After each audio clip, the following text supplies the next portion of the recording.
자, 오늘은 사도행전 27, 28장을 하겠습니다.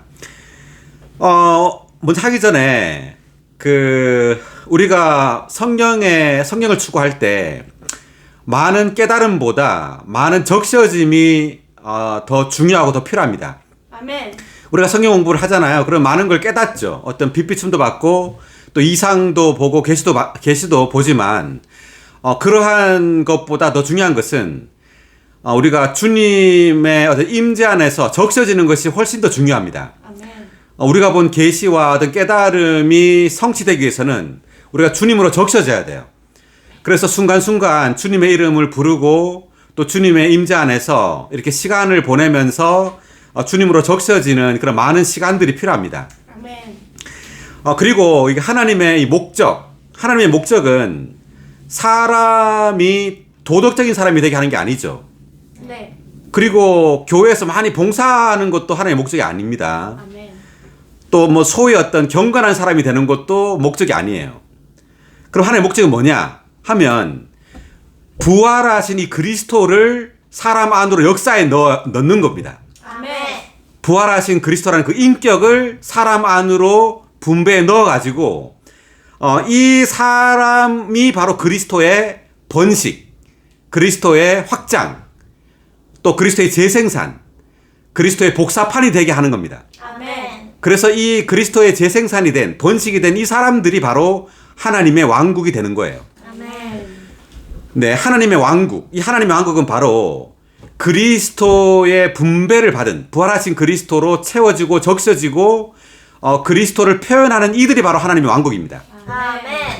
그래서 창세 전에는 한 분의 하나님이 계셨지만 이제 부활 이후로 단체적인 이 하나님, 바로 하나님의 왕국이 있는 거예요.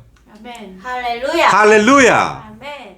네, 그래서 우리는 바로 하나님의 목적이 이 단체적인 하나님, 이 하나님의 왕국을 가지는 것이 하나님의 목적이라는 걸 알아야 됩니다. 아멘. 이것을 위해서 주님은 죽고 부활하여 생명 주시는 영이 되어서 이제 믿는 이들 안으로 역사에 들어와서 그들 안에 채워지고 그들을 충만케 해서 그들로 하여금 그리스도의 번식, 그리스도의 재생산이 되게 하는 겁니다. 아멘.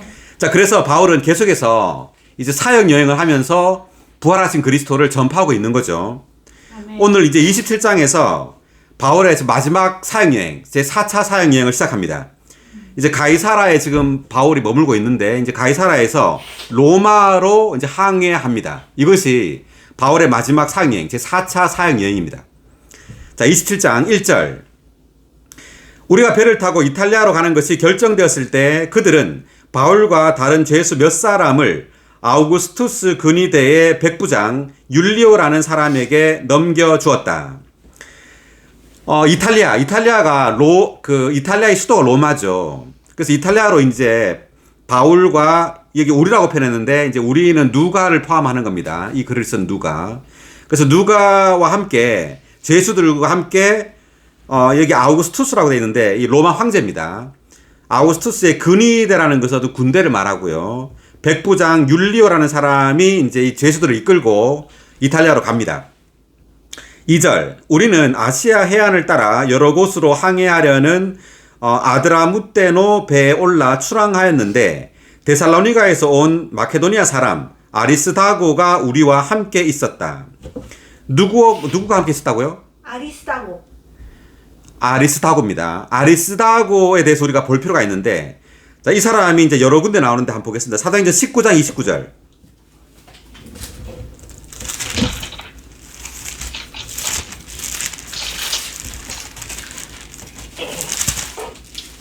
그 도시가 온통 혼란해지고 사람들이 바울의 동행인 마케도니아 사람 가이오와 아리스다고를 붙잡아가지고 한 마음 한 뜻이 되어 극장 안으로 들어갔다. 아멘. 네, 여기 지금 에베소입니다. 에베소에 그 아르테미스 그 신전에 이제 소동이 벌어졌죠. 자, 그런데 이제 바울의 동행이라고 말씀합니다. 동행 중에 마케도니아 사람 가이오와 아리스다고를 붙잡아 극장으로 들어갔죠. 이때 이제 아리스다고가 나옵니다. 그래서 바울이 이때 위험에 처해 있을 때 아리스다고도 함께 이 극장 안으로 이제 들어갔습니다. 자, 또 한 구절 더 보겠습니다. 20장 4절.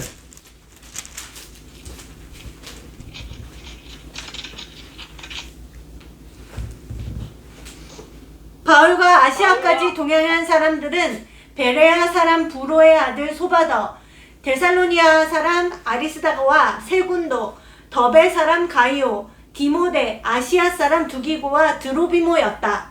네, 바울과 아시아까지 동행한 사람들 중에 여기 데살로니가 사람 아리스다고가 있죠.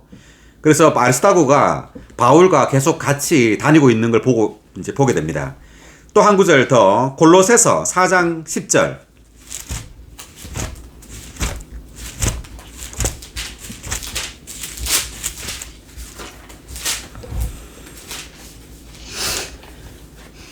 나와 함께 갇힌 사람이 된 아리스다고가 여러분에게 문안합니다. 바나바의 사촌 마가도 여러분에게 문안합니다. 네, 여기까지. 그래서 나와 함께 갇힌 사람 아리스다고. 그 바울과 함께 감옥에 갇혔다는 거죠, 아리스다고가. 자, 그 다음에 한 구절 더 보면 빌레몬서 1장 24절.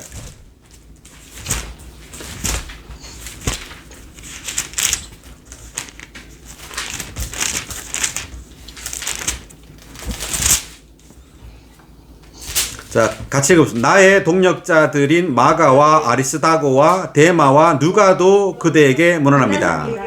그래서 나의 동력자들이라고 말했습니다. 그래서 아리스다고가 나오죠. 그래서 아리스다고는 바울을 이제 데살로니가에서부터 계속해서 함께 다녔습니다. 데살로니가부터 시작해가지고 예루살렘, 로마까지 지금 같이 항해합니다. 아리스다고가.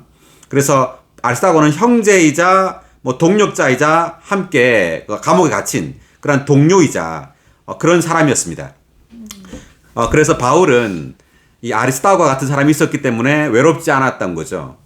네, 우리도 아리스다고 같은 사람이 될 필요가 있고요. 아멘. 우리에게도 이런 사람이 필요하죠. 교회생활 하면서 함께 동고동락 같이 하는, 또 고난을 함께 겪는 이러한 아리스다고 같은 이러한 사람이 필요합니다. 아멘. 아멘. 네, 계속해서 보겠습니다. 3절. 이튿날 우리가 시돈에 상륙하니 율리오가 바울에게 친절을 베풀어 친구들에게 가서 보살핌을 받도록 허락했다. 율리오가 누구냐면 1절에 나온 백부장입니다.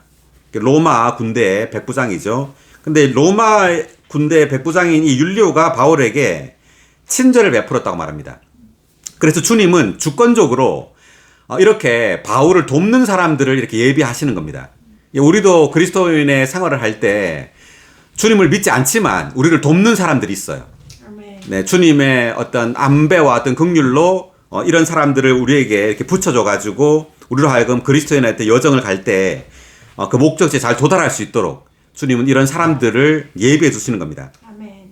아멘. 4절. 우리는 또 거기서 출항하여 가다가 역풍 때문에 키프로스 섬을 바람막이로 삼아 항해하여 길리기아와 밤빌리아 앞바다를 지나 루기아의 무라로 내려갔다.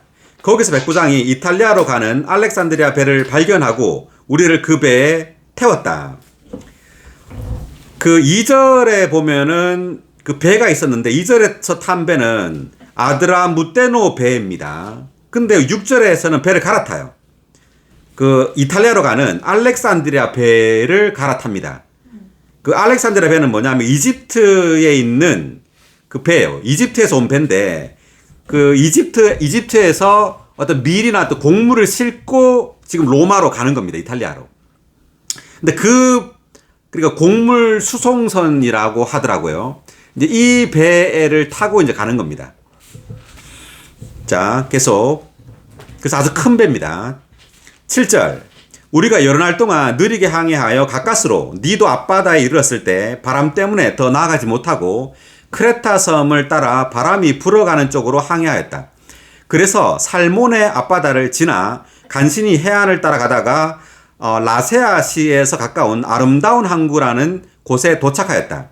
많은 시일이 흘러 금식 기간도 이미 지났기 때문에 더 이상 항해하는 것이 위험하게 되자 바울이 그들에게 권고하였다. 자, 금식 기간이 지났다 되어 있는데 이 금식 기간이 속죄일이라고 합니다. 이게 10월 5일 정도라고 하는데 그 기간이 이제 지났단 말은 이제 겨울이 왔다는 말이에요. 그래서 이 겨울 기간에는 지중해 항해하는 것이 금지된 기간이라고 해요. 겨울 이 기간에. 그 항해가 아주 어렵고 위험하다는 거죠. 그래서 지금 10절에 보니까 바울이 말합니다. 여러분, 내가 보기에 이대로 항해하면 짐과 배가 피해를 입고 큰 손실을 당할 뿐 아니라 우리 목숨까지도 잃을지 모릅니다. 라고 이제 바울이 말했습니다. 왜냐하면 바울은 이 사역여행 1, 2, 3차 사역여행을 하면서 이곳을 여러 번 왔다 갔다 했어요. 그래서 이곳의 어떤 날씨, 이 지중해 날씨나 이러한 것들에서 경험이 많이 있습니다. 그래서 고린도 후서 11장 25절에 보면 3번 파선했다고 말해요. 바울이 복음여행을 하면서. 그래서 많은 경험이 있기 때문에 지금 가면 안 된다는 거죠. 그런데 가게 됩니다. 11절 읽어볼게요. 그러나 백부장은 바울의 말보다 선장과 선주의 말을 더 믿었다. 자, 다음 함께 읽어볼까요? 11절. 그러나 백부장은 바울의 말보다는 선장과 선주의 말을 더 믿었다. 왜 그랬죠? 선장과 선주가 더 전문가잖아요. 그죠? 그래서 바울이 이렇게 말을 해도 바울의 말을 안 들었다는 거죠. 자, 이것을 우리가 한번 적용해 본다면 우리가 성경 어떤 말씀보다 그 어떤 박사나 교수나 뭐 인터넷상에 떠돌아다니는 어떤 유명한 사람들의 말을 더 신뢰한다는 거죠. 실제로 많은 그리스도인이 그렇습니다. 성경에 이렇게 나오지만 어떤 박사나 뭐 하버드대나 뭐 서울대 교수가 무슨 어떤 걸 말을 하면요, 그걸 더 믿어요. 그런 예를 본 적 있나요? 네. 예, 저는 몇 번 봤어요. 예, 그래서 우리가 성경 말씀을 더 신뢰해야 되고 성경 말씀을 더 추구해야 됩니다. 아멘. 근데 많은 사람들은 성경 말씀보다도 그런 어떤 세상에 저명한 사람들의 말을 더 믿어요. 네. 이제 또 한면으로 이걸 또 적용해 볼 수 있는 건 뭐냐면, 이제 우리의 어떤 지식이나 세상적인 지혜보다는 우리는 우리의 영 안에 있는 주님을 더 신뢰해야 됩니다. 아멘. 우리는 영을 사용하는 것을 배워야 돼요. 아멘. 아멘. 근데 우리의 영 안에 누가 있죠? 하나님. 주님. 네, 주님이 계시죠. 아멘. 주님은 죽고 부활해서 생명 주시는 영이 되어서 지금 어디 계시죠? 우리 영 안에 계십니다. 우리의 영 안에 있습니다. 우리의 영 안에 있다는 것에 대해서 우리는 아주 강한 인상을 받아야 됩니다. 아멘. 근데 계속해서 밝아져야 돼요. 주님은 정말 우리의 영 안에 있다는 것. 아멘. 그래서 우리가 말을 하든 행동을 하든 어떤 걸 결정하든 우리 영을 사용해야 됩니다. 아멘. 많은 사람들은 이 구분을 못해요. 영을 사용하는 것과 내가 혼을 사용하는 것. 이것을 구분하지 못하고요. 또 그렇게 주의하지 않습니다. 그냥 뭐 되는 대로 그냥 살아요. 우리가 영을 사용하는지 혼을 사용하는지 계속해서 밝아지고 분명해져야 됩니다. 아멘. 네. 그래서 지금 이 바울의 말보다 선장과 선주의 말을 더 믿었다. 이 하는 것이 바로 그런 겁니다. 우리는 우리의 영을 사용해서 우리의 영 안에 있는 주님의 그 느낌, 생명의 느낌을 따라서 어떤 것을 해야 돼요. 아멘. 네. 그래서 우리는 내적인, 내주하시는 어떤 그리스도의 인도를 받는 것을 계속해서 훈련해야 됩니다. 아멘. 아멘. 아멘. 아멘. 아멘.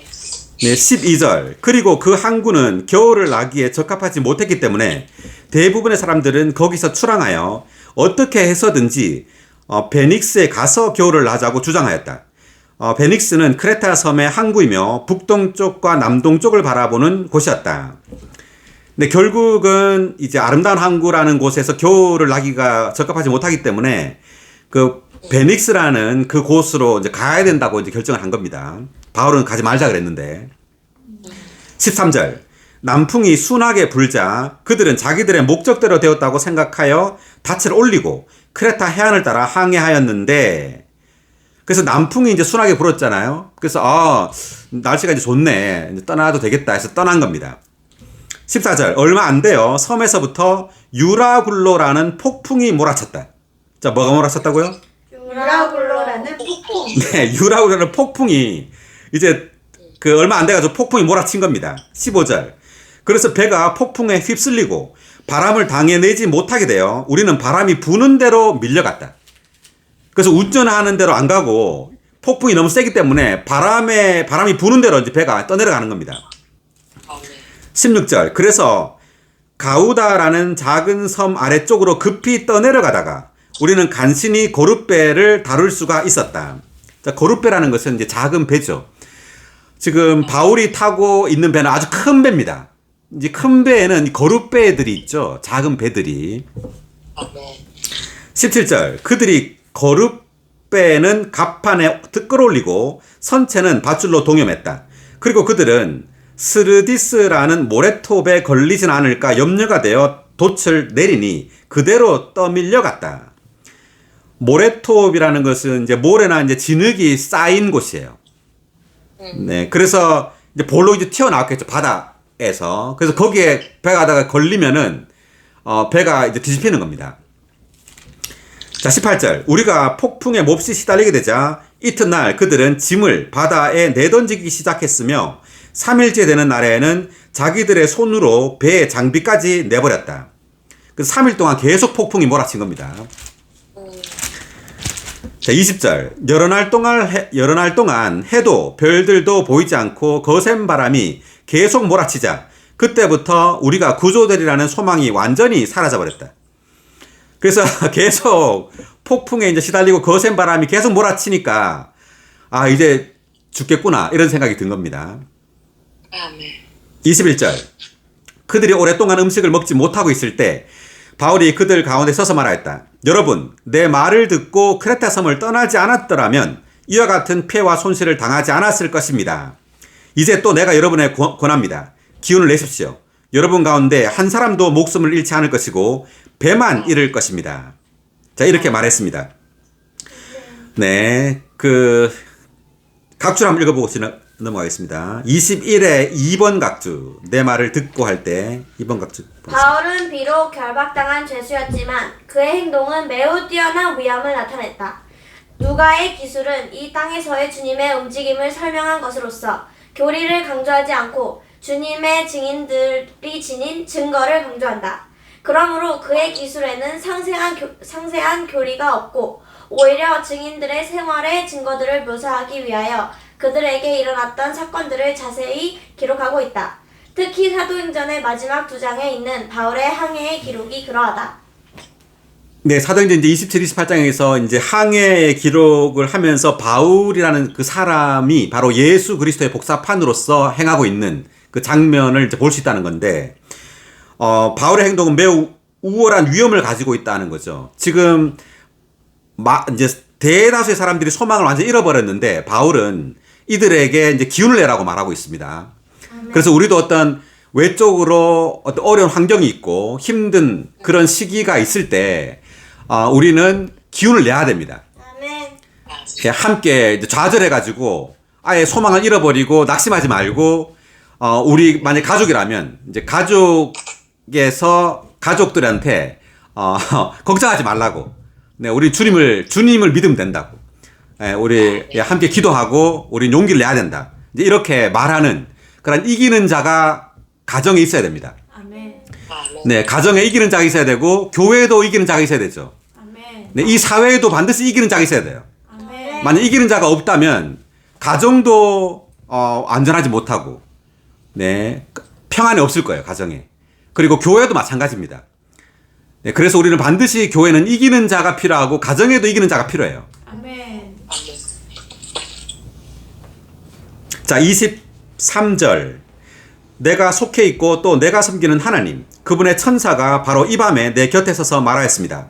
바울이여, 두려워하지 마십시오. 그대가 반드시 가이사 앞에 서야 합니다. 보십시오. 하나님께서 그대와 함께 항해하는 모든 사람을 그대에게 주셨습니다. 아멘. 자, 24절 다 같이 읽어볼까요? 바울이여 두려워하지 마십시오. 그대가 반드시 가이사 앞에 서야 합니다. 보십시오. 하나님께서 그대와 함께 항해하는 모든 사람을 그대에게 주셨습니다. 그대에게 주셨다. 아멘. 아멘. 그 바울에게 지금 천사가 말했는데 그대가 반드시 가이사 앞에 서야 합니다. 왜 가이사 앞에 서야 되죠? 재판 받으러.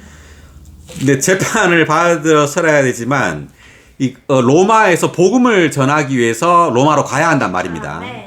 그래서 진리를 증거하기 위해서 반드시 로마로 가야 된다는 거죠. 아멘. 아멘. 우리 요한복음 18장 37절을 보겠습니다.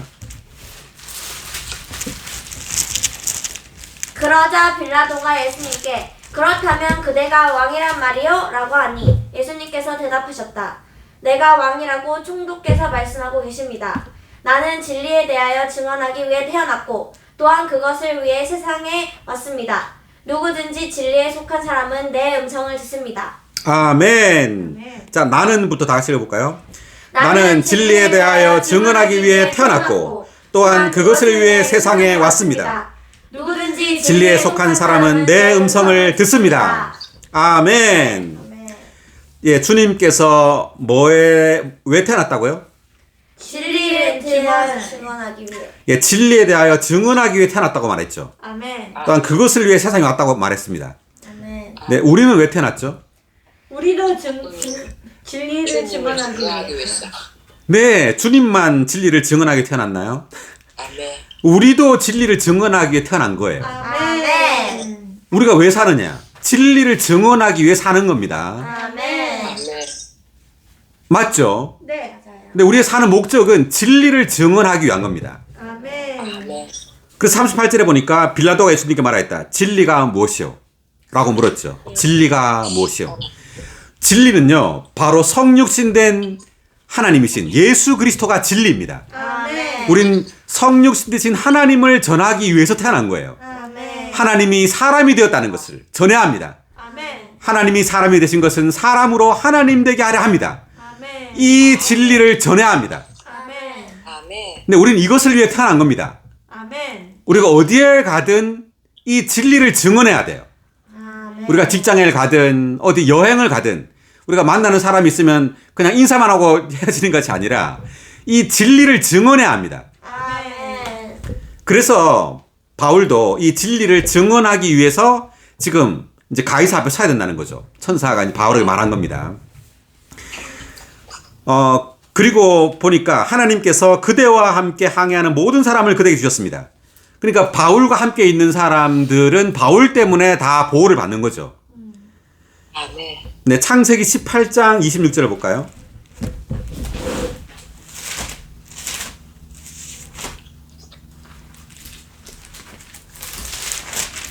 여호와께서 대답하셨다. 내가 소돔성에서 의인 50명을 찾을 수 있다면 그들을 위해서라도 성 전체를 남겨두겠다. 네, 다 같이 해볼까요?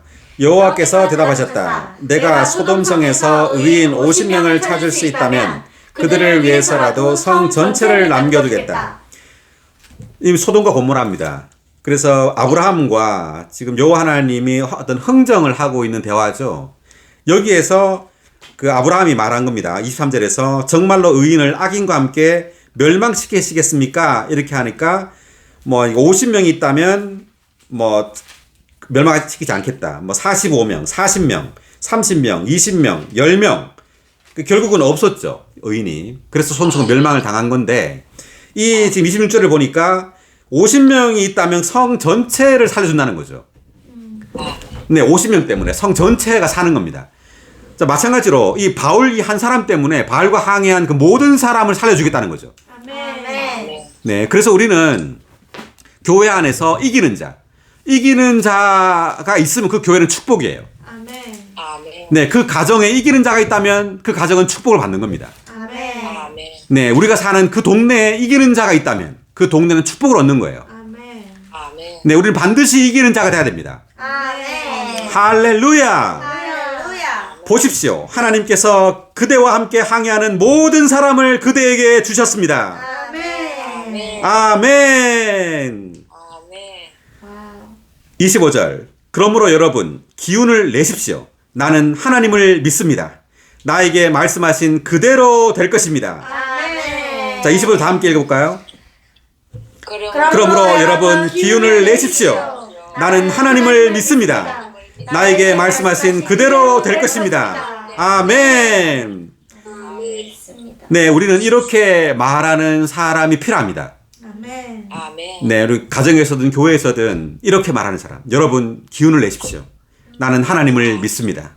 나에게 말씀하신 그대로 될 것입니다. 아멘. 아멘. 네, 그럴 때 이 말을 듣는 사람들은 기운이 나겠죠. 아멘. 네, 그리고 그가 믿는 그 하나님을 믿고 싶을 겁니다. 아멘. 아멘.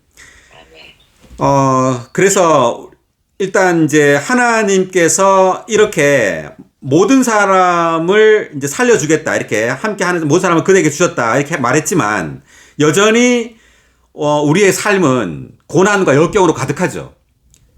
네. 그래서 우리에게 믿음이 필요해요. 주님의 말씀을 믿는 믿음이 필요한 겁니다. 아멘. 아멘. 네. 주님께서 우리에게 약속하셨지만 그 약속을 이루기 위해서는 우리에게는 믿음이 필요해요. 주님과 함께 동력하는 것이 필요한 겁니다. 아멘. 자, 말씀을 하나 더 볼까요? 마태복음 8장 24절.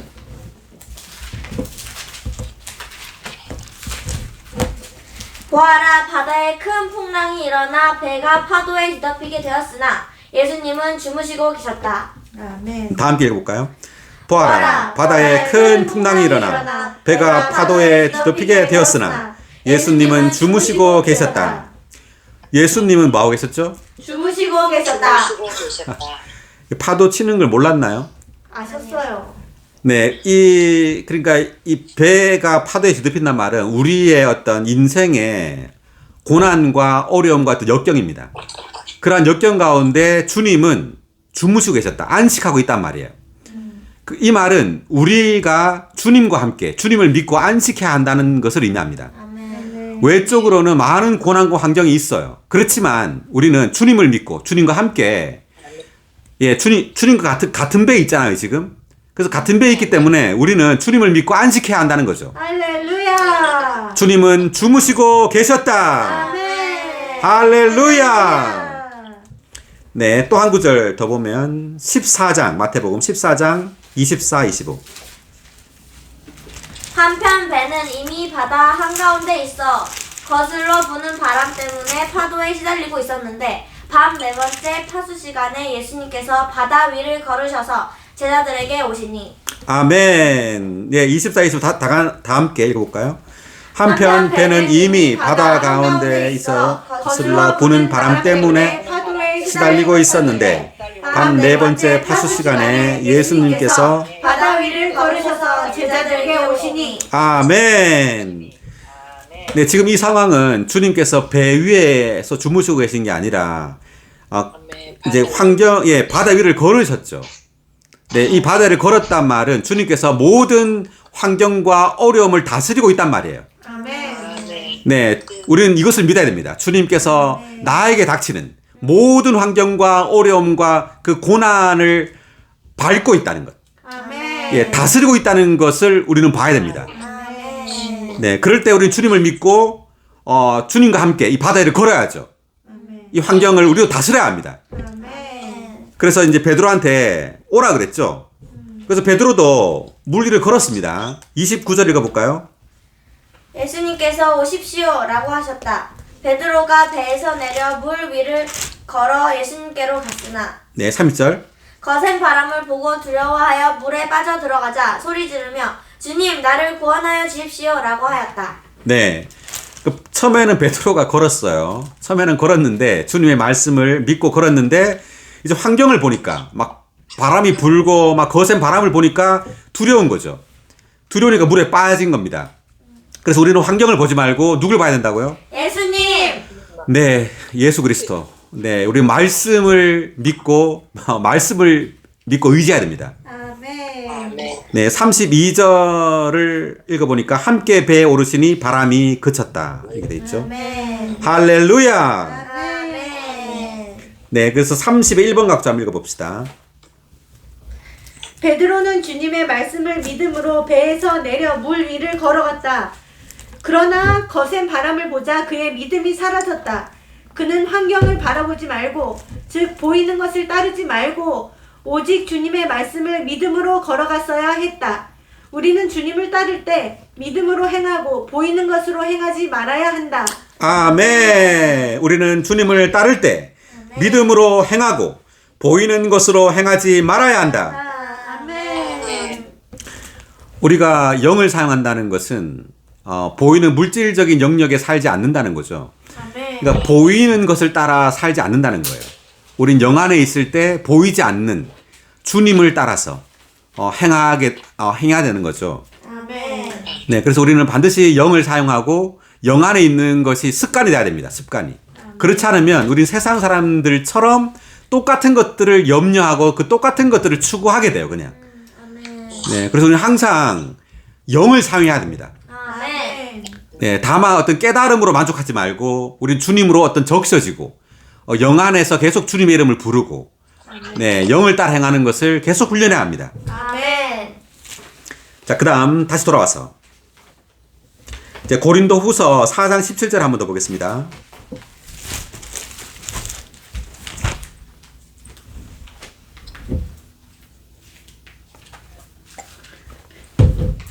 우리가 받는 환난은 일시적이고도 가벼운 것인데 이것은 우리를 위하여 비교할 수 없을 정도로 영원하고도 중대한 영광을 이루어냅니다. 아멘. 다 함께 우리가 받는 환난은 일시적이고도 가벼운 것인데 이것은 우리를 위하여 비교할 수 없을 정도로 영원하고도 중대한 영광을 이루어냅니다. 아멘. 아멘. 네, 우리에게 환난이 필요하다는 겁니다. 아멘. 이런 그리스도인의 여정, 이 바울의 이런 항해처럼 많은 환경이 있어요. 이러한 환경을 통해서 우리는 우리의 믿음을 계속해서 사용해야 돼요. 아멘. 네, 다만 환난 자체가 영광을 이루는 게 아니죠. 환난을 통해서 우리는 주님을 의지해야 되는 겁니다. 아멘. 네, 주님을 의지하고 주님을 믿을 때 우리의 믿음이 자라고 생명이 이제 자라는 거죠. 생명이 자람으로 이러한 영광이 이루어지는 겁니다. 아멘. 네, 우리를 통하여 이제 하나님이 점점점 나타나는 겁니다. 아멘. 그렇지 않으면 여전히 교회 생활을 오래 했어도 내가 나타나죠. 아멘. 여전히 나를 표현하게 됩니다. 나를. 네, 그래서는 안 되고 우리는 교회 생활을 하면 할수록 내가 아니라 주님이 나를 통해 표현돼야 됩니다. 아멘. 예, 나의 말이나 행동이나 나의 표정을 통해서도 주님이 표현돼야 됩니다. 아멘. 자, 한 구절 더. 베드로전서 1장 7절.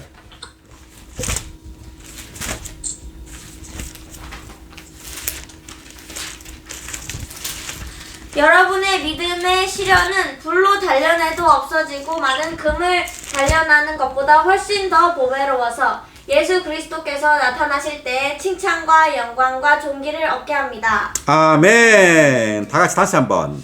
여러분의 믿음의 시련은 불로 단련해도 없어지고 말 금의 시련보다 훨씬 더 보배로워서 예수 그리스도께서 나타나실 때 칭찬과 영광과 존귀를 얻게 합니다. 아멘. 아멘. 믿음의 시련. 아멘. 할렐루야. 할렐루야. 네, 여기 한번 각주를 보겠습니다. 7의 1번 각주, 시련에 대한 각주.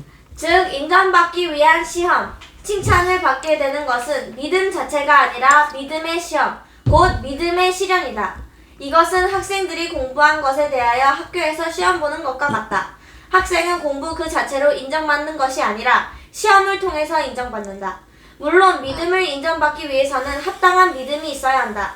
그러나 여기에서 강조점은 믿음이 아니라 고난을 통한 시련으로 믿음을 시험하는 데 있다. 아멘. 하나님은 반드시 우리를 시험하세요. 주님은 그냥 인정하지 않습니다. 우리가 뭔가를 깨달았다고 해가지고 우리가 그 깨달음의 실제를 가진 게 아니에요. 아멘. 우리가 어떤 책을 읽고 이제 겸손해져야 되겠다. 내가 너무 교만했지. 이렇게 깨닫는 게 아니에요. 하나님은 우리를 겸손하기 위해서 우리를 실제로 낮추세요. 아멘. 낮추는 환경으로 우리를 몰아갑니다. 그래서 실제로 우리가 낮은 환경 가운데 있을 때 우리는 겸손이 무엇인지를 알게 되고 겸손을 배우게 돼요. 아멘. 그렇지 않고 책에서 배운 겸손은 겸손이 아닙니다. 그래서 하나님 반드시 시험을 통해서 우리를 인정해요. 아멘. 자, 다시 돌아와서 자, 26절. 그런즉 우리는 반드시 어떤 섬에 좌초될 것입니다. 27절. 14일째 되던 밤에 우리는 아드리아 바다에서 표류하고 있었다. 한밤쯤 되어 선원들은 어떤 육지에 가까워지는 줄을 짐작하고 수심을 재어보니 20길이었고 조금 더 가서 다시 재어보니 15길이었다. 그러니까 14일째 되던 밤 돼 있네요. 그러니까 14일 동안 지금 계속 이 배가 파도가 치고 계속해서 이제 어려움을 지금 당하고 있는 겁니다. 자, 29절. 어디서 암초에 걸리진 않을까 염려가 되어 그들은 배의 뒷부분에서 4개의 닻을 내리고 날이 밝기를 고대하였다. 그런데 선원들이 배에서 도망하려고 배 앞부분에서 닻을 내리는 척하면서 고룻배를 바다로 내리자 바울이 백부장과 군인들에게 이 사람들이 배에 남아있지 않으면 여러분은 구원받을 수 없습니다 라고 말하였다. 아멘. 자, 그래서 이 배에는 지금 죄수들도 타고 있고요. 이 배를 운전하는 어떤 선원들도 타고 있었죠. 근데 선원들이 배에서 도망하려고 했습니다. 그래서 고룻배를 바다로 내려가지고 그 고룻배를 타고 도망하려는 거죠. 그랬을 때 바울이 백부장하고 이제 군인들에게 이 선원들이 그 배에 남아있지 않으면 우리 모두가 이제 구원을 얻지 못한다 이렇게 말했습니다. 자, 이것을 우리가 좀 적용을 해보면, 자, 우리의 교회 생활을 이런 하나의 항해라고 보면요. 우리는 우리 자신의 유익을 추구하면 안 돼요. 아멘. 우리 자신이 살려고 하면 안 된다는 거죠. 지금 선원들처럼 우리 자신의 유익이나 이익을 얻으려고 해서는 안 돼. 우리 개인적인 이익을 얻으려고 해서는 안 된다는 겁니다. 아멘. 우리는 몸을 고려하고 몸을 관심해야 돼요, 먼저. 아멘. 아멘. 네. 그래서 우리는 반드시 이러한 주님과 동력하고 이제 협력해야 되는데 이렇게 개인주의적인 것, 개인의 어떤 영성이나 나 개인의 어떤 추구나 개인의 어떤 이익을 위해서 그 몸을 관심하지 않으면 안 된다는 거죠. 아멘. 아멘. 자, 32절. 그러니까 군인들이 밧줄을 끊어 고룻배를 떼어버렸다. 그래서 고룻배를 이제 버렸네요. 날이 밝을 때까지 바울은 모든 사람에게 음식을 먹으라고 계속 권하면서 말했다. 여러분은 오늘까지 14일째 기다리며 아무것도 먹지 못하고 굶어왔습니다. 그래서 나는 여러분에게 음식을 먹으라고 권합니다. 이것은 여러분의 구원을 위한 것입니다. 여러분 가운데 어느 누구도 머리카락 하나 잃지 않을 것입니다. 자, 머리카락 하니까 생각나는 게 있는데요. 마태복음 10장 30절. 어디 찾아 하나 더 있나?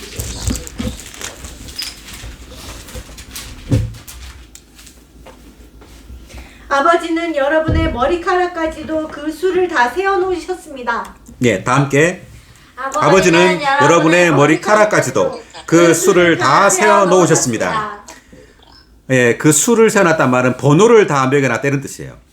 우리의 머리카락이 많잖아요. 근데 번호를 1번, 2번, 3번 이렇게 머리카락 번호까지 다 세어놨다. 이 말은 주님이 우리를 향한 이 돌봄과 그런 어떤 보호는 아주 섬세하단 말이에요. 아멘. 아주 작고 섬세하게 우리를 돌보고 계신다는 뜻입니다.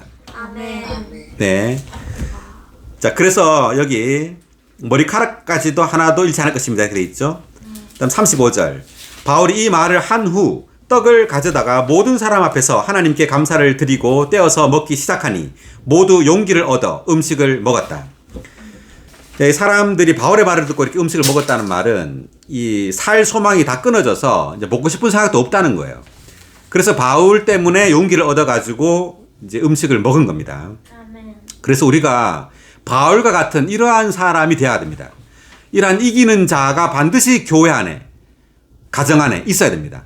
아멘. 네, 그럴 때 우리 그리스도인의 어떤 여정, 이런 힘든 많은 과정 가운데서도 우리는 용기를 내어서 이렇게 갈 수 있는 겁니다. 아멘. 아멘. 37절. 배에 있는 우리는 모두 276명이었다. 그 배가 크죠? 276명이나 있으니까 굉장히 큰 배입니다. 그들이 음식을 배부르게 먹은 후 밀을 바다에 던져 배를 가볍게 하였다. 날이 밝자 그들은 어느 땅인지는 알 수 없었으나 모래밭이 있는 항만을 발견하고서 할 수 있는 대로 배를 그 안으로 들여다 대기로 의논하였다.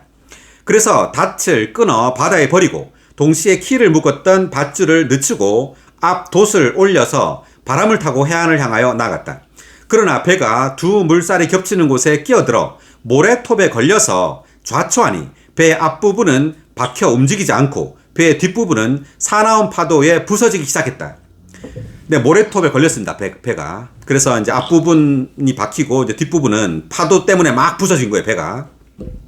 42절. 그러자 군인들은 죄수들이 헤엄쳐서 도망할까 하여 그들을 죽여야 한다고 하였으나 백부장은 바울을 안전하게 구해주려고 군인들의 의도를 막았다. 그리고 헤엄칠 줄 아는 사람들은 먼저 물에 뛰어내려 육지에 오르라고 명령하고, 그러니까 백부장이 바울을 안전하게 구해주려고 군인들의 의도를 막았네요. 죄수들을 죽이려고 했다는 거죠. 그 바울도 죄수잖아요, 죄수. 근데 이제 백부장을 주님이 이제 안배하셔가지고, 이제 주님이 주권으로 이제 바울을 백부장에 의해서 이제 안전하게 이렇게 한 겁니다. 44절. 나머지 사람들은 널조각이나 또는 배에서 떨어져 나간 물건을 의지하여 나가게 하니 마침내 모든 사람이 무사히 구조되어 육지에 올라오게 되었다. 아멘. 마침내 모든 사람이 무사히 구조되어 육지에 올라오게 되었다. 아멘. 아멘. 모든 사람이 무사히 구조돼. 네, 지금 24절에서 한 말이 이제 이루어진 겁니다. 하나님께서 그대와 함께 항해하는 모든 사람을 그대에게 주셨습니다. 라고 말했죠. 네, 그랬더니 정말 모든 사람이 무사히 구조되어 육지에 올라오게 되었습니다. 아멘. 할렐루야. 네. 네, 이것은 그 말씀 하나 보겠습니다. 요한복음 21장 11절. 시몬 베드로가 올라가서 그물을 육지로 끌어올리니 큰 물고기가 가득하였으며 153마리나 되었다. 그렇게 많았으나 그물은 찢어지지 않았다. 요한복음 21장에서 이제 그 주님, 부활하신 주님이 이제 베드로에게 나타났습니다. 그래서 그물을 배 오른쪽에 던지라 그러니까 던졌더니만 이제 물고기가 이렇게 많이 잡힌 거죠. 그 상황인데 그물을 육지로 끌어올렸다. 그래서 이 육지는 그리스도를 상징한다고 말했습니다. 그리고 이 그물은 주님의 이 끌어올리는 능력, 구원하는 능력입니다. 그래서 사람들은 이제 물고기죠. 그 죄인인 이 세상에 있는 사람들은 물고기인데, 이 그물을 통해서 이 복음도 되겠죠. 이렇게 그물이. 어쨌든 주님의 끌어올리는 그 능력으로 육지에 끌어올리는 그 큰 물고기가 가득했는데, 153마리가 되었는데, 그물은 찢어지지 않았다. 이것은, 네, 주님의 구원하는 그 능력입니다. 그래서 여기 지금 사도행전 27장에서도 마찬가지로 모든 사람이 무소히 구조되었다. 구조되어 육지로 올라왔다. 이렇게 돼 있죠. 이것도 마찬가지로 주님의 어떤 이들을 보호하는 능력, 구원하는 어떤 능력이라고 볼 수 있습니다. 아멘. 자, 사도행 28장 계속하겠습니다. 우리가 무사히 구조된 후에 그곳이 몰타라는 섬인 것을 알았다. 자, 몰타 섬에 도착했습니다. 우리 뒤에 지도를 한번 보겠습니다. 제일 마지막 지도인데요. 바울의 사역 여행이라고 밑에 왼쪽에 쓰여 있는 지도입니다. 그 지중해가 있고요. 자, 있죠. 자, 제일 오른쪽에 보면, 제일 오른쪽에 지도에 오른쪽에 보면 거기에 이제 예루살렘, 그 유대가 있죠. 이제 가이사라가 조그만 글씨로 써 있고요. 그래서 가이사라에서 떠난 겁니다. 제 4차 여행을. 가이사라에서 떠나서 이렇게 왼쪽으로 쭉 가면 중간에 이제 크레타 섬이 있죠. 네, 크레타 섬. 크레타 섬에서 다시 쭉 왼쪽으로, 제일 왼쪽으로 가니까 몰타가 있죠. 제일 왼쪽, 지도 제일 왼쪽에 보니까. 몰타. 멜리데라고 하는데, 몰타. 지금 여기에 도착했습니다. 몰타에. 그리고 그 위쪽에 보니까, 제일 위에 보니까 이탈리아 있죠. 네, 그 이탈리아로 이제 가야 됩니다. 지금 몰타에 도착했어요. 이제 이탈리아로 갈 겁니다. 다시 돌아와서 그래서 아주 먼 항해를 했습니다. 2절, 원주민들이 우리에게 각별한 친절을 베풀어 주었다. 비가 내리고 날씨가 추웠으므로 그들은 불을 피워놓고 우리 모두를 맞아들였다. 바울이 나뭇가지 한 단을 거두어 불 위에 얹었는데 열기 때문에 독사 한 마리가 튀어나와 그의 손에 달라붙었다. 지금 그 몰타 섬에서 추워가지고 불을 피웠는데 그 나뭇가지에서 뭐가 튀어났죠? 독사가 튀어났죠. 예, 그래서 바울의 손에 달라붙은 겁니다. 자, 4절. 원주민들은 뱀이 바울의 손에 매달려 있는 것을 보고 서로 말하였다. 이 사람은 틀림없이 살인자입니다. 그가 바다에서는 무사히 구조되었지만 정의가 그를 살도록 허락하지 않았습니다. 그랬는데 이제 죽을 줄 알았는데 5절 그러나 바울은 그 뱀을 어떻게 했습니까? 불에 떨어버렸어. 불에 떨어버리고 아무 해도 입지 않았다. 자, 5절 다시 읽을까요? 그러나 바울은 그 뱀을 불에 떨어버리고 아무 해도 입지 않았다. 아멘. 할렐루야. 아멘. 아멘. 네, 이것을 제가 어떻게 한번 생각해 봤냐면 뱀이 성경에 사탄을 상징하죠. 네. 그래서 사탄이 우리를 사람들을 물었지만 사람들을 물어서 이제 그 사탄의 독이 사람 안으로 주입되었지만 그리스도의 구속으로 인해서 우리는 아무 해도 입지 않고 오히려 사탄이 불못으로 떨어지게 된 겁니다. 아멘. 네, 오히려 사탄이 십자가에 못 박히게 된 거죠. 아멘. 우리 민수기 21장을 찾아보겠습니다. 21장 8, 9절.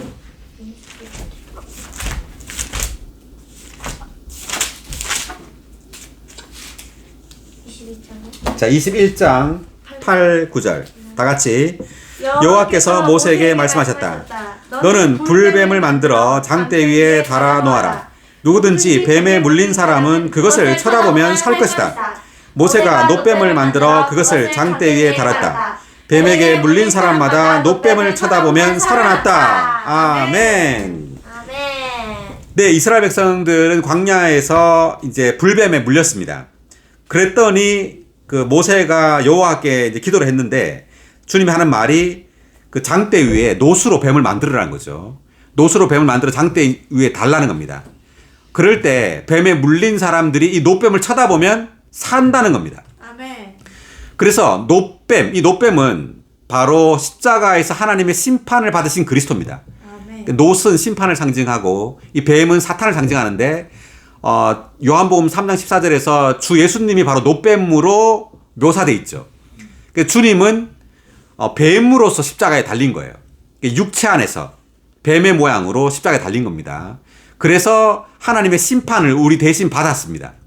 심판을 받음으로 십자가에서 우리의 죄를 위해 죽었을 뿐만 아니라 사탄을 그 뱀을 십자가에 못 박아버린 거예요. 아멘. 할렐루야. 할렐루야. 네, 그래서 우리가 이 놋뱀이신 그리스도를 쳐다봤다는 말은 예수 그리스도를 믿음으로 우리는 영원한 생명을 얻게 된 겁니다. 아멘. 네, 요한복음 찾아보겠습니다. 3장 14절.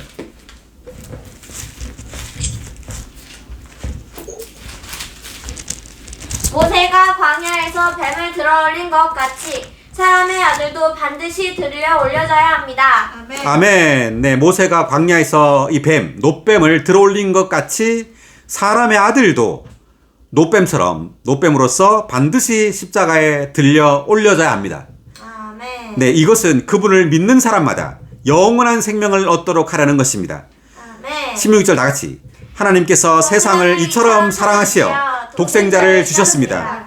이것은 그분을 믿는 사람마다 멸망하지 않고 영원한 생명을 얻도록 하라는 것입니다. 할렐루야. 네, 그분을 믿는 사람마다, 예수 그리스도를 믿는 사람마다 아멘. 멸망하지 않고 영원한 생명을 얻도록 하라는 것입니다. 아멘. 아멘. 네, 돌아와서 사도행전 28장 5절을 읽었는데, 네, 그 뱀을 불에 떨어뜨렸습니다. 우리 계시록 한번 볼까요? 20장 10절. 사탄이, 마귀가 불못에 떨어지는 장면. 통쾌한 장면.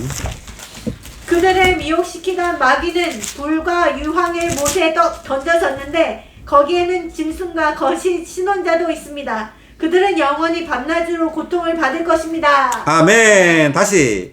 그들을 미혹하던 마귀는 불과 유황의 못에 던져졌는데 거기에는 짐승과 거짓 신원자도 있습니다. 그들은 영원히 밤낮으로 고통을 받을 것입니다. 할렐루야. 아멘. 마귀는 불과 유황의 못에 던져졌는데 아멘. 할렐루야. 아멘. 네, 이것이 사탄 마귀의 운명입니다. 아멘. 마귀의 운명은 불못입니다. 아멘. 할렐루야. 놀랍습니다. 아멘. 통쾌합니다. 아멘. 아멘. 네, 바울은 그 뱀을 불에 떨어버리고 아무 해도 입지 않았다. 아멘. 아멘. 할렐루야! 아멘. 네, 6절. 원주민들은 바울이 부어오르거나 갑자기 쓰러져 죽을 줄 알았는데 오래 기다려도 그에게 아무 일도 일어나지 않는 것을 보고 생각을 바꾸어 그를 신이라고 하였다. 신이라고 했네요.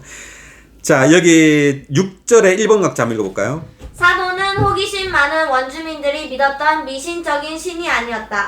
오히려 그는 자신의 생활과 사역에서 참되신 하나님을 표현했다.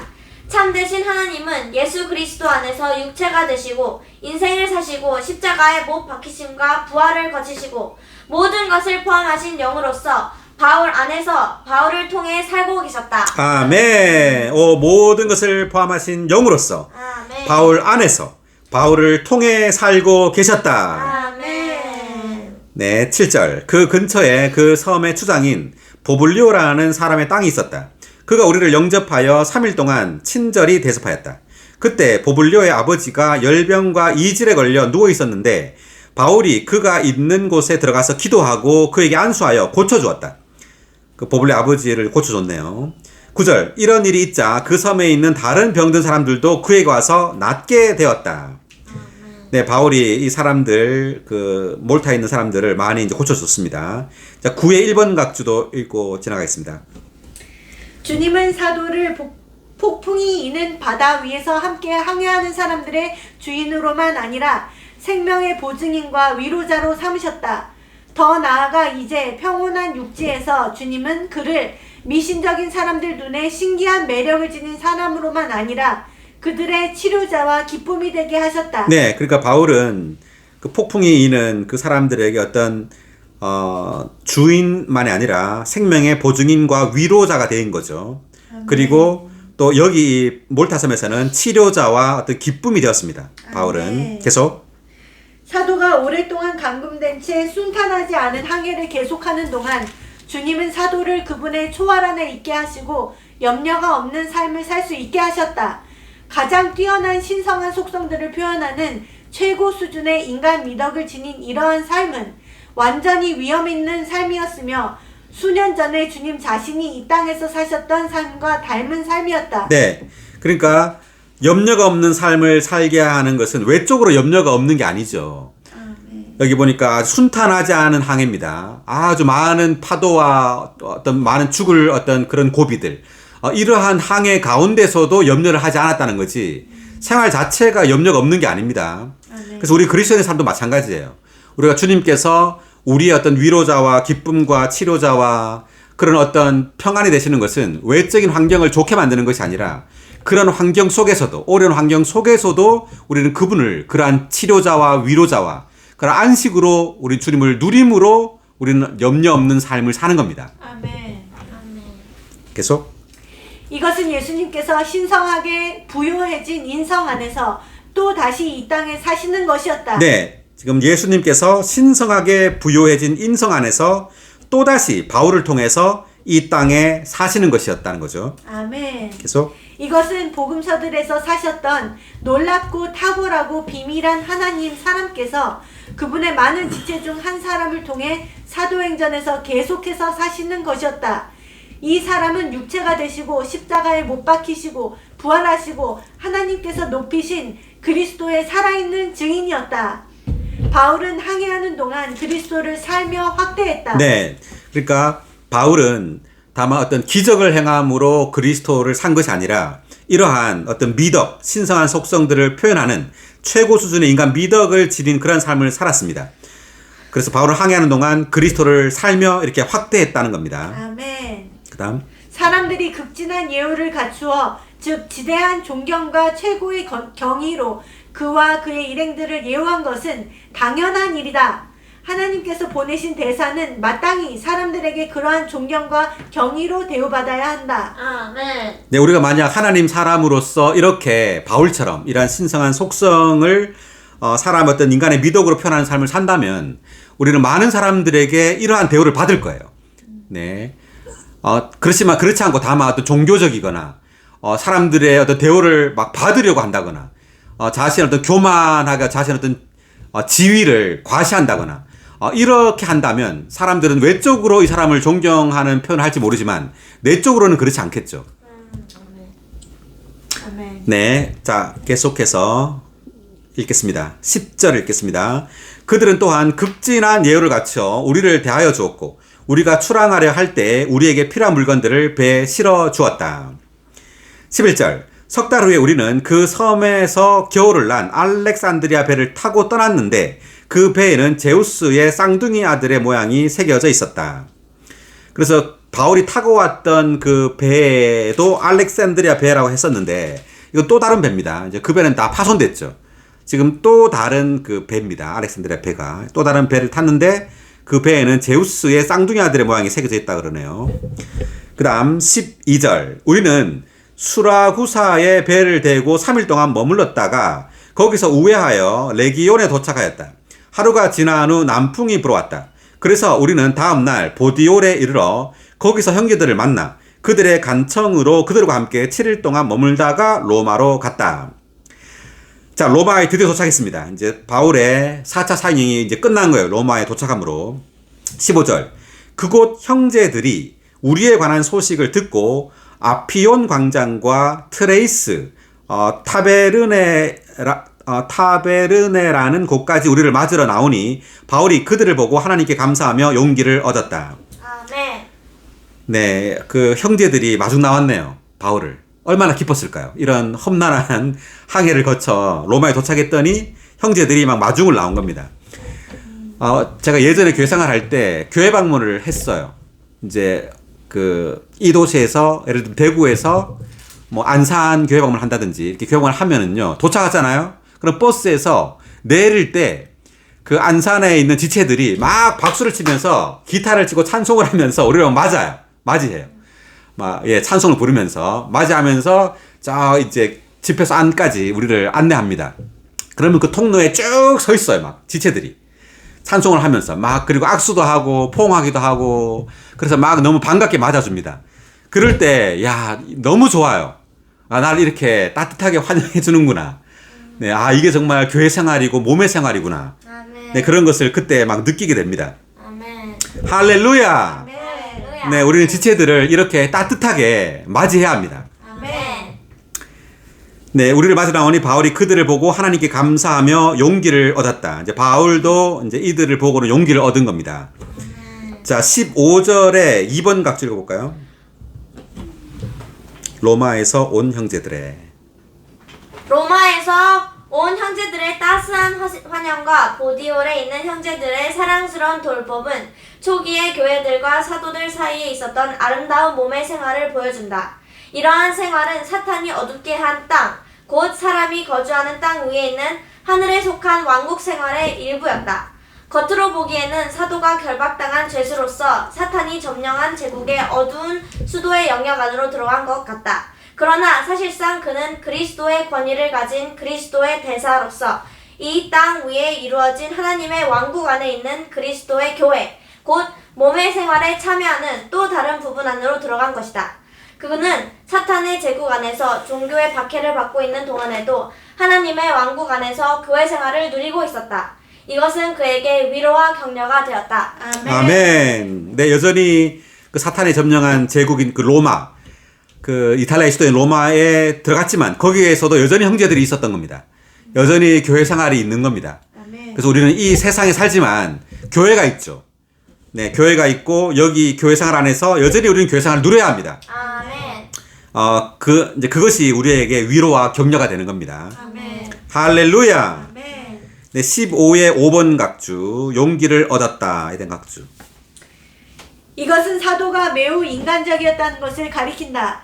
그는 주님께 직접 격려를 받았고 항해하는 동안 내내 담대했지만 여전히 형제들의 따스한 환영에 용기를 얻었다. 그가 항해하는 동안 바로 이러한 인간 미덕들을 지닌 그의 높아진 인성 안에서 신성한 속성들을 지니신 그리스도께서 표현되셨다. 그는 어려운 상황에서도 계속적으로 그리스도를 확대했다. 아멘. 할렐루야. 할렐루야. 네, 사도는 매우 인간적이었다. 이렇게 말합니다. 다만 우리는 하나님으로부터 위로와 격려를 받을 뿐만 아니라 지체들로부터도 위로와 격려를 받는 거죠. 아멘. 그래서 지체들의 이런 따스한 영접, 그리고 그 환영과 그런 사랑스러운 돌봄에 우리는 용기를 얻게 됩니다. 아멘. 네, 우리는 지체들을 이렇게 따뜻하게 감싸주고 또 환영하고 사랑하고 그리고 돌보아야 합니다. 아멘. 네, 이것이 바로 교회 생활이고 몸의 생활이죠. 아멘. 계속해서 16절. 우리가 로마에 들어갔을 때 바울은 자기를 지키는 군인 한 사람과 함께 따로 머물러도 좋다는 허락을 받았다. 3일 후에 바울이 유대인 지도자들을 불러 모았다. 그들이 모였을 때 바울이 말하였다. 형제 여러분, 나는 우리 백성이나 조상의 관습을 거스른 적이 없는데도 죄수가 되어 예루살렘에서 로마인들의 손에 넘겨졌습니다. 로마 사람들은 나를 신문하였지만 나에게 죽일 만한 죄목이 하나도 없으므로 나를 석방해 주려고 하였습니다. 그러나 유대인들이 반대하였기 때문에 나는 하는 수 없이 가이사에게 상소한 것이며 내 민족을 고발할 것이 있어서 그렇게 한 것이 아닙니다. 그러니까 로마인들은 놔주려고 했는데 유대인들이 지금 바울을 반대했기 때문에 가이사에게 이렇게 상소했다는 겁니다. 20절. 이런 이유로 나는 여러분을 만나 뵙고 말씀드리려고 여러분을 불렀던 것입니다. 나는 이스라엘의 소망 때문에 이 쇠사슬에 묶여 있습니다. 그러자 그들이 바울에게 말하였다. 우리는 유대에서 붙인 그대에 관한 편지를 받은 적도 없고 형제들 가운데 누가 와서 그대에 관하여 나쁘게 보고하거나 말한 적도 없었습니다. 그러나 우리는 그대가 생각하는 것을 직접 들어보는 것이 마땅하다고 생각합니다. 이 종파에 관해서 우리가 알고 있는 것은 어디서나 반대를 받고 있다는 것입니다. 그래서 바울은 지금 유대인들, 예수를 믿지 않는 유대인들을 만나서 이야기하고 있는 거예요. 23절. 그들은 바울과 날짜를 정해두었는데 그날이 되자 더욱 많은 사람이 그의 숙소로 찾아왔다. 그래서 숙소로 왔다는 것은 바울이 지금 감옥에 갇혀 있다는 것이 아닙니다. 이제 가택연금이 돼 있는 거예요. 어느 정도 자유를 주는 겁니다. 바울이 아침부터 저녁까지 강해하여 하나님의 왕국에 관하여 엄숙히 증언하고 모세 율법서와 신언자들의 글을 들어 예수님에 관하여 그들을 설득하였다. 자, 바울은 아침부터 저녁까지 무엇에 관하여 증언했다고 말합니까, 여기서? 예수님. 하나님의 왕국에 관하여 증언했다 그러죠.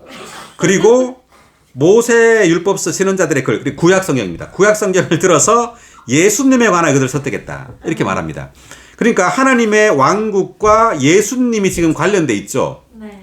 네. 다시 말하면 바로 하나님의 왕국은 예수 그리스도의 번식이요 확장입니다. 아멘. 네, 예수 그리스도께서 믿는 이들 안으로 역사대에 들어올 때 이 믿는 이들이 바로 하나님의 왕국이 되는 겁니다. 아멘. 계속 24절.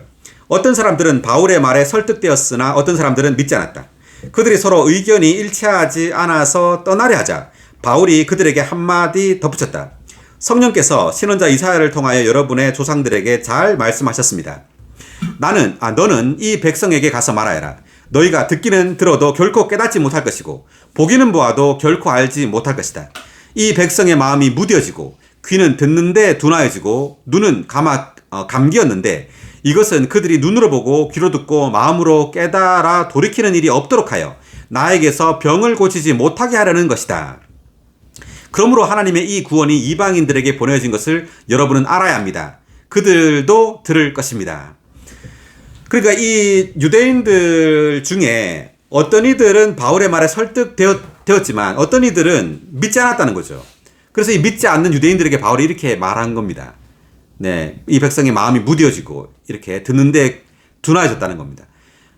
그 이유는 뭐냐면 그 마음이 악한 거예요. 그들의 마음이 하나님께 있지 않았기 때문에 바울의 말을 들어도 그들은 듣지 못하는 겁니다. 아멘. 뭐 다만 계시가 없고 뭐 이상이 없고 이런 차원이 아니라 그들의 마음의 문제예요. 그러니까 우리도 교회 생활할 때 마찬가지예요. 우리도 우리의 마음이 정말 주님을 위하는가, 정말 주님께 향해 있는가가 문제예요. 네, 우리의 마음이 만약에 세상에 있다면, 우리의 마음이 다른 데 있다면, 우리가 아무리 말씀을 들어도 이 주님의 말씀은 우리에게 뿌려져서 이렇게 자라지 못할 겁니다. 아멘. 네, 그래서 지금 바울이 이런 말을 유대인들에게 했습니다. 28절. 그러므로 하나님의 이 구원이 이방인들에게 보내진 것을 여러분은 알아야 합니다. 29절. 바울이 이 말을 하자 유대인들은 서로 많은 논쟁을 하면서 떠나갔다. 바울은 만 2년 동안 자기 셋집에 머물면서 자기에게 오는 모든 사람을 환영하고 만 2년 동안 바울은 로마에서 이렇게 감금된 채 2년 동안 있었습니다. 있으면서 그 골로새서, 에베소서, 빌립보서, 골로새서 그리고 빌레몬서를 썼어요. 이 감옥에서, 로마 감옥에서 쓰고, 로마 이 감옥에서 풀려나가지고 히브리서를 썼습니다.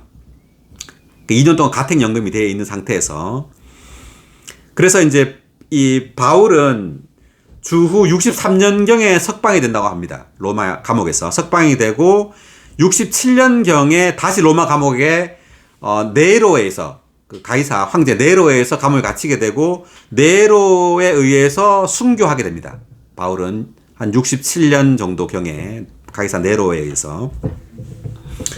자, 31절.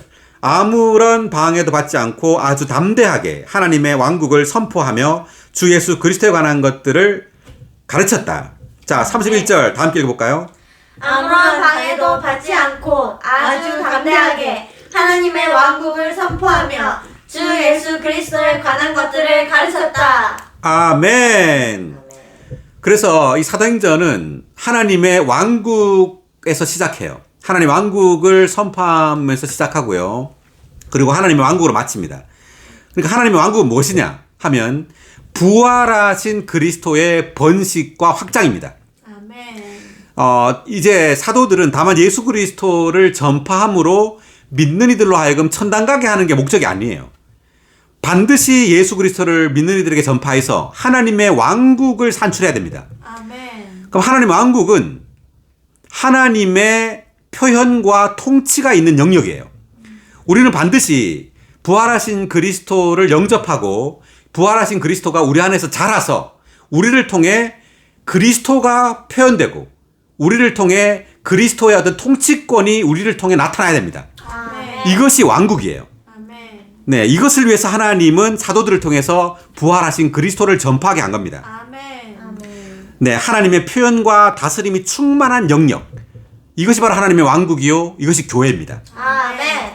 할렐루야. 할렐루야. 네, 이게 31의 2번 각주를 한번 읽어보겠습니다. 하나님의 왕국은 사도행전에서 강조된 것들 중에 하나이다. 누가가 쓴 이 글은 하나님의 왕국으로 시작하고 하나님의 왕국으로 끝난다. 이 책은 사실상 끝나지 않았다. 오히려 더 많은 것이 더해지도록 열려있다. 그 이유는 그리스도를 믿는 이들을 통하여 그리스도를 번식시키고 번성시키고 확산시키기 위해 그리스도를 전파하는 성령의 일이 아직 완성되지 않았으며 긴 기간 계속되어야 하기 때문이다. 네, 여기 보니까 그 사도행전은 아직 끝나지 않았다는 겁니다. 그래서 31절로 사도행전이 맞춰요.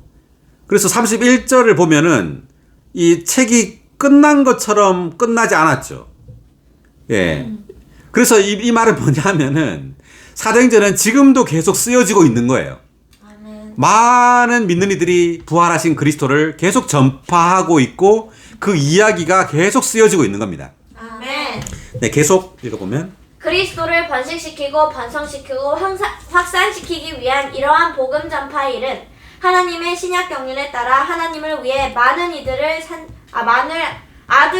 아들들을 산출하기 위한 것이다. 이것은 그들이 그리스도의 지체들이 되고 그분의 몸으로 조성되어 하나님의 영원한 계획을 수행하고 그분의 영원한 뜻을 이루기 위한 것이다.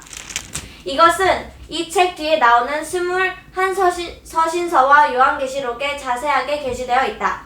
그리스도의 번식과 번성을 통해 산출된 교회는 하나님께서 표현되시는 영역이며 하나님께서 그리스도 안에서 다스리시는 영역이다. 네, 여기 보니까 그리스도의 번식과 번성을 통해 산출된 교회는 하나님께서 표현되시는 영역이며 하나님께서 그리스도 안에서 다스리는 영역이다. 이렇게 돼 있죠. 그래서 우리가 창세기 1장 26절에 보면 거기에 하나님께서 사람을 그분의 형상대로 창조하시죠. 그리고 온 땅을 다스리게 하십니다.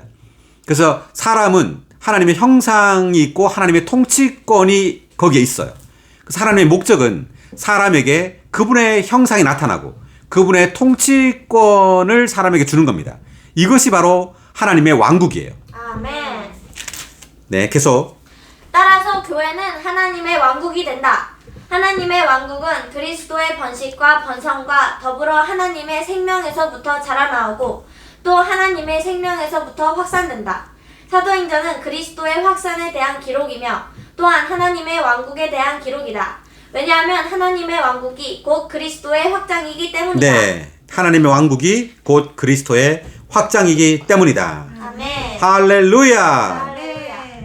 네, 여기까지 읽겠습니다. 나머지는 이제 각자 읽어보시고요. 네, 오늘 사도행전 28장까지 사도행전을 다 끝마쳤습니다. 아멘. 우리가 2주 정도를 쉬고요. 다음 시간에는 로마서를 시작하겠습니다.